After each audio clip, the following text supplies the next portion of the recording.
Do you believe in forgiving or forgetting? Are you ready for a shocking truth? The person your family leans on the hardest is usually the one they call difficult the second she stops paying, and that's exactly what happened to me. Yesterday, something unbelievable landed in my lap, and I'm still processing how casually cruel it was. My sister Paige, who has leaned on me for years in ways most people couldn't even imagine, was in the family group chat telling my parents that I was too emotionally draining to have around this Christmas, and that maybe it would be better if I just stayed home so everyone else could enjoy the holiday without tension. The message wasn't meant for me, but thanks to my cousin forwarding it, I got to see it in black and white, and it hit me in a way that no dramatic screaming match ever could. It wasn't rage that I felt at first. It was a cold, sharp clarity that made me look at the last decade of my life and finally put the pieces together in a way I had avoided for far too long. The truth is, I've been the family's unofficial insurance policy, the fixer, the backup wallet, and the one who makes things happen when everyone else is conveniently short on cash or working through a hard time. I didn't even realize how deep it went until I sat down with a legal pad and started writing out what I cover. I pay for Paige's health insurance because years ago she had a scare, begged me to add her as a dependent on my employer plan, and promised it would be temporary. Temporary has now lasted almost 8 years. I started paying for her kids' tuition plan at their private school when she just needed a little help covering a gap during the pandemic. I let Mom use my credit card points for holiday flights so that Christmas could still feel like Christmas, even when money was tight. Every single time it was framed as a small favor, a temporary patch, a family helping family moment. And every single time, the temporary became permanent and the gratitude disappeared. So when I read her words about me being draining, I didn't cry, I didn't scream, and I didn't beg. Instead, I sat there with the realization that I have been financing the very people who see me as a burden, and I thought, why am I the only one who doesn't get to be tired? Why am I the only one who has to swallow disrespect in exchange for silence? My mom, of course, tried to smooth it over. When I confronted her, she said Paige didn't mean it like that and that I should let it go for the sake of the kids. That was always her answer: keep the peace, keep quiet, don't make it worse. But all I could hear was the unspoken truth. Keeping the peace meant I kept paying, and everyone else got to pretend everything was fine. That night I poured a glass of wine, pulled out my laptop, and logged into my employee benefits portal. I wasn't sure what I was going to do exactly, but I knew this wasn't going to be another year of me funding people who didn't even want me in the room. My friend Carla, who works in HR, once told me that family drama doesn't change policies and that the cleanest way to set boundaries is to let the systems do the talking. I heard her voice in my head as I clicked through the tabs.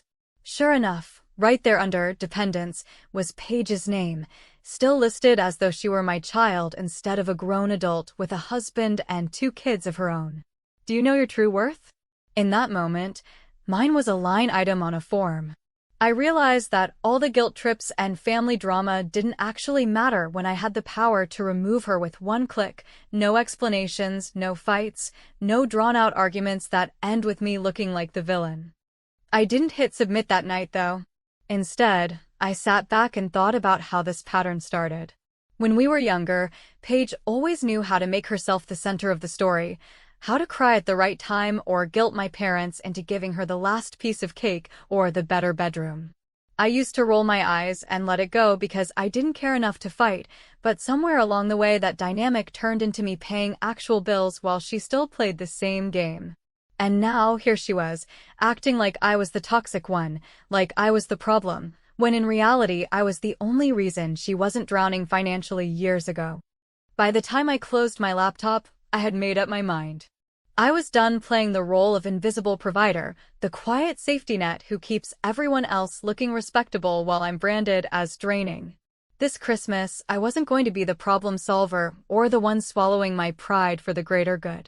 This time, I was going to let the paperwork do the talking. And let me tell you something most people don't know. The form to stop being used is 1 click away. When I woke up the next morning, I knew there was no going back to the way things had been, because once you see the truth laid out in front of you, you can't unsee it. And pretending everything is fine just so everyone else can stay comfortable feels like swallowing poison while smiling through the pain. I decided that instead of rushing into an emotional confrontation, which Paige would undoubtedly twist into me being unstable or overreacting, I was going to let the facts speak for themselves, because while emotions are easy to dismiss, paperwork, signatures, and receipts are much harder to argue with. So I opened my laptop again, this time with a clear mission: gather every single piece of proof that showed exactly what I had been carrying for years, not to shove it in anyone's face, but to remind myself that I wasn't crazy, I wasn't exaggerating. And I certainly wasn't the one draining anyone. The deeper I went into my files, the more stunned I became, not because I didn't remember making these decisions, but because I had never put them all together at once. I had a scanned copy of the form Paige signed when I added her to my insurance after her health scare, complete with her promise to reimburse me once she and her husband were back on their feet. I had the email exchange with the school bursar where I set up the tuition payments for her kids, and I could see the exact language: temporary assistance until alternative arrangements are made. There were text messages from Paige telling me she would pay me back next month or after taxes come in, and I realized I had saved dozens of them over the years, each one sounding almost identical, like a script she knew by heart. And then there were the airline confirmations showing I had used my points to book flights for Christmas after Christmas, all while listening to my mom talk about how wonderful it was that the whole family could be together. As I organized all of this into a folder on my desktop labeled Family Subsidies, I felt a strange mix of emotions: anger, yes, but also relief, because I finally had everything in one place, undeniable and clean, with no room for anyone to pretend it wasn't happening. When my mom texted me that morning asking if I was still upset and reminding me not to blow this out of proportion, I didn't even argue. Instead, I replied with a single screenshot of Paige's signed consent form for the insurance, and I wrote, "This isn't proportion, this is paperwork." Mom didn't respond, and for the first time in a long time, I felt like I had the upper hand, not by yelling or defending myself endlessly, but by refusing to let feelings erase facts. Later that day, I called the insurance provider, and in the most businesslike tone I could manage, I asked what the process was for removing an adult dependent who has access to their own coverage. The woman on the phone was polite and efficient, and she explained that all I had to do was submit an online request during the current enrollment window, and it would take effect at the start of the new year. No questions asked, no messy explanations required, just a simple administrative action. When she confirmed that I would not be responsible for any of Paige's claims after the removal date, I felt something inside me unclench, like I had been carrying a weight for years without realizing how heavy it was. From there, I drafted an email to the school bursar, letting them know I would be pausing tuition payments immediately due to a family financial restructuring. I chose those words carefully because I wanted to keep it factual and professional, without giving anyone ammunition to spin the story into drama. Within hours, the bursar replied with a short, crisp message stating that Paige would need to arrange her own direct payments by the end of the month or risk disruption to her children's enrollment. Reading that email, I almost laughed, not because any of this was funny, but because it was so clear how fragile the entire arrangement had been, balanced on the assumption that I would always just keep paying silently, no matter how they treated me. By evening, the backlash began.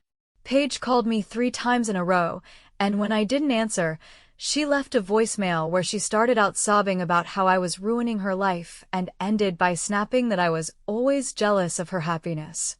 My mom sent me a long message begging me not to humiliate Paige, saying that people would find out and it would damage the family's reputation.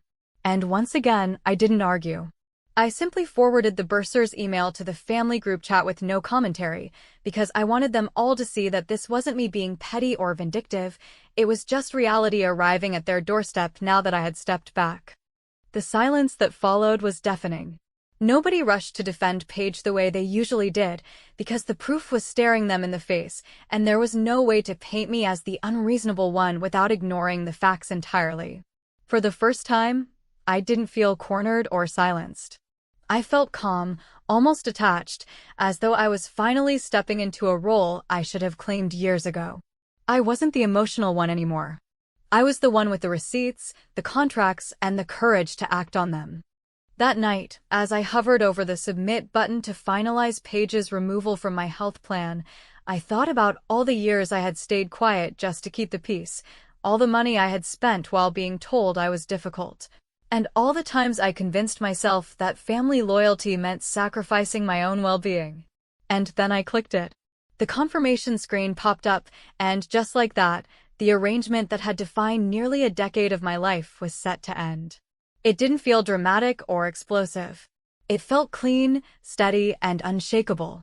Only 1% of people know the secret. Silence plus paperwork beats a shouting match every single time.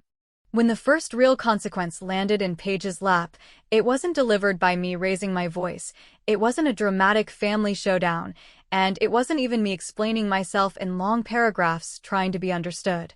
Because this time the messenger was a cold, impersonal email from the school bursar's office reminding her that, unless she established her own direct payment method by the end of the month, her children's enrollment would be at risk.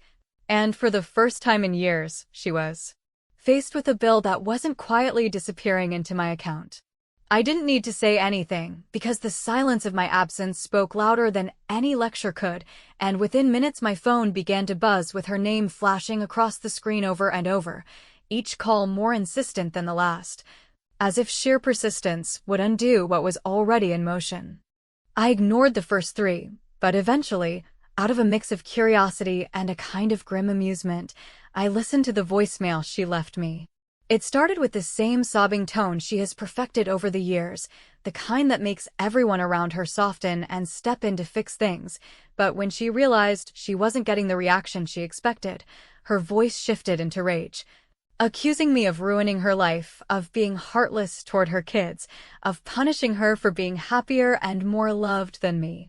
It was a strange performance, bouncing from victimhood to arrogance to fury.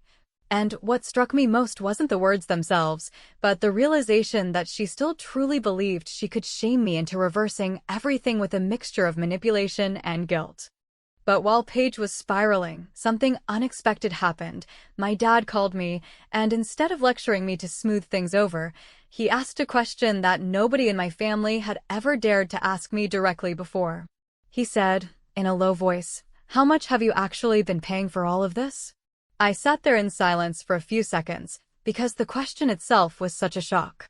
My father, who had always stayed quiet in these conflicts, was finally acknowledging the elephant in the room, and when I told him the numbers, not exaggerated, not rounded up, but the exact figures I had pulled from my records, he didn't argue. He didn't excuse, he didn't even sound surprised. He just went quiet, and in that silence, I could hear him processing the truth that he had chosen to ignore for far too long, the truth that his oldest daughter had been carrying a burden while the rest of them acted like it was invisible. That night, instead of drafting another emotional response to the family thread, I called my friend Carla, the one in HR who had advised me to treat this like a policy issue rather than a personal grudge. I told her about the bursar's email, about Paige's meltdown, about my dad's sudden interest, and she reminded me of something important. Once you remove yourself from the role of fixer, you don't need to justify every move, because the system will enforce the consequences for you. She suggested I send one clear, unemotional notice to the family group chat, not defending myself, not engaging in the back and forth, but simply documenting the changes and making it impossible for anyone to claim they didn't know. So I sat down and wrote a short message that said, effective immediately, I will no longer be covering medical or tuition costs for Paige or her children. All arrangements have been terminated, and the relevant offices have confirmed direct responsibility is now required. This is not a punishment, it is simply the end of an arrangement that should never have been permanent. The response was immediate and predictable. My mother accused me of humiliating my sister and airing family business. Paige went on a rant about how I was destroying her kids' future out of spite, and a few cousins chimed in with vague comments about how family should stick together. I didn't engage with any of it. Instead, I attached the bursar's email and a copy of the insurance removal confirmation, and I left it at that, because I knew the more I spoke, the more they would twist it, but they couldn't twist a dated letter on official letterhead. The real turning point, though, wasn't Paige's tantrum or my mom's tears. It was when my dad quietly texted me later that night saying, "I understand." He didn't elaborate, and I didn't press him, but just those two words told me that at least one person in that house finally saw me clearly, not as the difficult one, not as the villain, but as the daughter who had been holding things together at a personal cost no one wanted to acknowledge. For me, that was worth more than any fake apology page could ever deliver, because it meant the truth was no longer locked in my head alone. The next morning, I logged into the school portal one final time, not to check balances or make payments, but to remove my credit card information completely so there could be no accidental charges or oversights pulling me back in. When the system confirmed that no payment method was on file, I sat back and realized that, for the first time in years, the next bill wasn't going to hit my account, and that sense of freedom was almost overwhelming. I didn't have to imagine arguments, I didn't have to prepare explanations, I didn't have to dread the next plea for help. The consequences were no longer mine, and whether Paige handled them with responsibility or denial was her problem alone. What people rarely talk about is how quiet revenge can be, how satisfying it feels not to slam doors or throw accusations, but to simply step out of the role you were forced into and let reality do the rest. It didn't feel vengeful to me, it felt like a reset, like I had finally walked away from a rigged game. Tomorrow, when the next bill arrives, it won't be mine, and that, more than anything else, is the beginning of true peace. I thought the noise might die down once the bills started addressing the right person, yet what I didn't fully account for was how quickly Paige would pivot from practical responsibility to reputation management, because within a day she had posted one of those vague, self-pitying updates that everyone recognizes and no one admits fuels them, the kind that whimpers about unnamed haters and toxic relatives and people who thrive on drama, and like clockwork a small choir of mutual acquaintances began chiming in with soft hearts and softer brains, offering her comfort without context while painting me as the storm cloud who never brings anything but problems, which would have been laughable if it hadn't been the exact narrative she has rehearsed since we were teenagers and she learned that tears bought her more than truth ever would. What most of them don't know, and what I have avoided saying for years because I believed protecting her privacy counted as love even when it cost me, is that there was a time when Paige asked me for help not because she wanted to buy a nicer stroller or jump a tuition waitlist, but because she was scared, truly scared, and I stepped in without hesitation, adding her to my insurance during a medical emergency, handling phone calls while she lay exhausted and small, covering therapy copays. Afterward, because she promised that this time she would take the work seriously and pay me back as soon as she got stable, and I kept all of that quiet because I assumed keeping quiet was what a decent person does when someone is struggling, even when that someone later uses the silence like a stage to perform a very different story about who carried whom. So when the smear started, I didn't draft a manifesto or dump every receipt I had ever saved, because I refused to become the very thing they accuse me of, yet I also decided I would not sit in the corner while my character was eaten alive by subtext, which is why I chose a single, surgical disclosure, a fact that neither shamed her nor protected the lie. I posted one concise message in the family thread stating that some years back I had covered emergency care and months of therapy copays at her request, that I did so with love, that I was now stepping out of the role permanently, and that no further discussion of my motives would take place in public or private, because the decision was final and the history was not up for creative revision. The silence that followed was not the silence of victory. It was the heavy, awkward silence that falls when a room realizes the story has facts, dates, and dollar signs. Because even those who wanted to keep the myth alive understand what a signed claim form and a copay schedule look like, and in that pause something else moved that I hadn't expected, which was my father deciding to speak in a way he rarely does, confirming in a spare, measured sentence that he had once slipped me money to cover a past debt Paige owed, because he did not want my mother to know how far it had gone, and although he did not throw anyone under the bus, the admission widened a crack that had always been there, namely that the family knew enough to worry but not enough to change. My mother, caught between her need to keep everyone seated at the same table and her terror that people outside the house would start talking, sent me a message that tried to braid guilt and nostalgia into a rope strong enough to pull me back into position, reminding me of holidays past and how much it would mean to have the whole family together, insisting that if I would just reconsider for the children's sake we could avoid embarrassment and move on, and I read it twice, not because I was wavering, but because I wanted to honor the part of me that still aches for an uncomplicated version of us that never existed. Then I answered in the only tone that has ever worked with people who twist kindness into leverage, which is calm, brief, and grounded in actions rather than feelings, telling her that I was done paying for the appearance of harmony and that love without boundaries is just debt with better branding. It is remarkable how quickly your spine strengthens once you stop trying to convince people of what they already know, and with that clarity I turned to the last little machine that had been humming under the floorboards for years.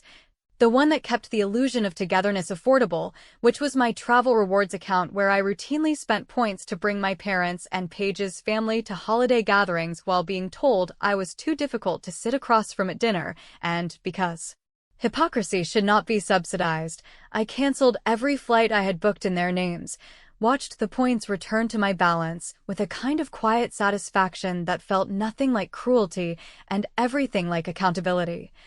And then I sent a message with the cancellation confirmations attached, stating plainly that attendance will now match respect, that no one is being punished, and that from now on people who want to share my table will arrive under their own power.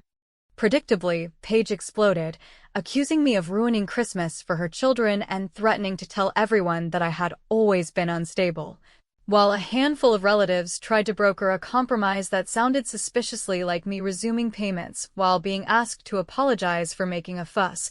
Yet for once the tug-of-war had no rope because I was not holding the other end.